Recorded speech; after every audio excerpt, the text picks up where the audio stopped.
Namaste, friend. Now let us come to the path of yoga meditation.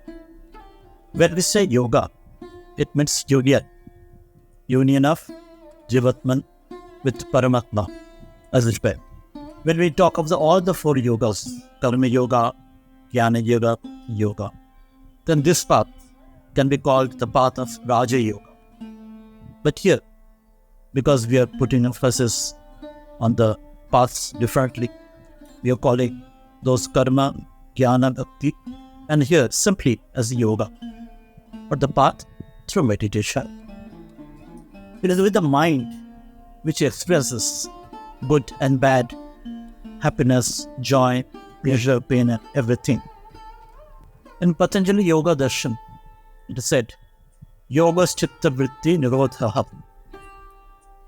Yoga is the control of mind, control of the waves of mind.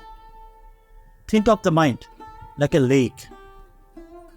In the lake, there's different waves, and also there is turbulence, and the lake may not be transparent so that you cannot see the bottom of that. But when through karma, it purifies, like giving chlorine to water, purify that. Then all these dirts, as it weighs sediments down, and the water becomes more and more clearer with time. But still the waves, turbulences are there. How to control that? That is where this path of meditation. Here there is a detailed scientific structure there, which is called Ashtanga Yoga, where Maharishi Patanjali says, and Swamiji speaks in his Raja Yoga, that beginning with Yama, so do's and don'ts for the basic requirements, then coming to Asana, the posture, right posture, then Pranayama, the control of breath. Not only control of breath, as it were, this breath of Prana, Vayu, through that it controls the mind. Well, our breath becomes more controlled way. Our mind also becomes more calm, and reverse, when mind also becomes restless, our breath also becomes more irregular. Through that, and then by the control of the senses, the outer senses, then controlling the mind, pratyahara, then thinking of a concentration over a divine object, being dharana, and then meditation, contemplation, like a flow of the oil, like a being lamp without any big flickering by the ear. So without any discontinuity, without any disturbances, the thought, pouring of the thought, that is jnana. And then it itself, with time, leads to samadhi. Through this path, when more and more we advance, we see all this mundane existence and the dualities and the nature, which are built of the pairs of opposite.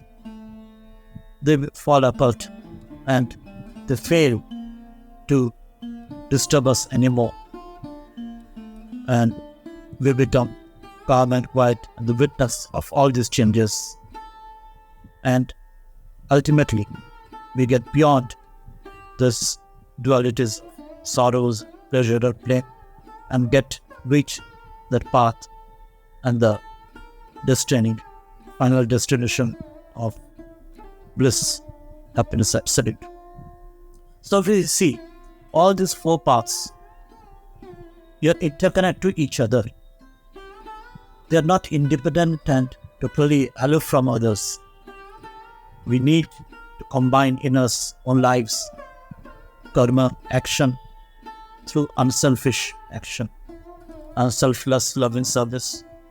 We need to have devotion towards the ideal, towards the divine, And also, we need to have that compassion to our fellow beings.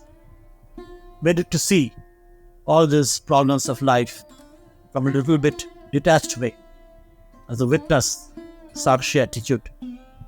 And by knowing the truth of our own divinity, with faith, with Shraddha, we need to do more and more contemplate over that and find our real nature, which we are through dhyana, meditation, a controlled way of life and living.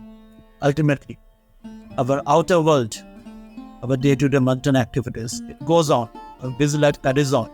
But as long as slowly we can become detached from this, our attachment to these objects, we find in our own lives that it becomes more steady, more peace, and slowly we find true happiness, true bliss within the day-to-day so-called busy life, which earlier bothered us so much. Now, with time, it will fail to bother us anymore, and we'll trapped over that with becoming blessed ourselves. Thank you.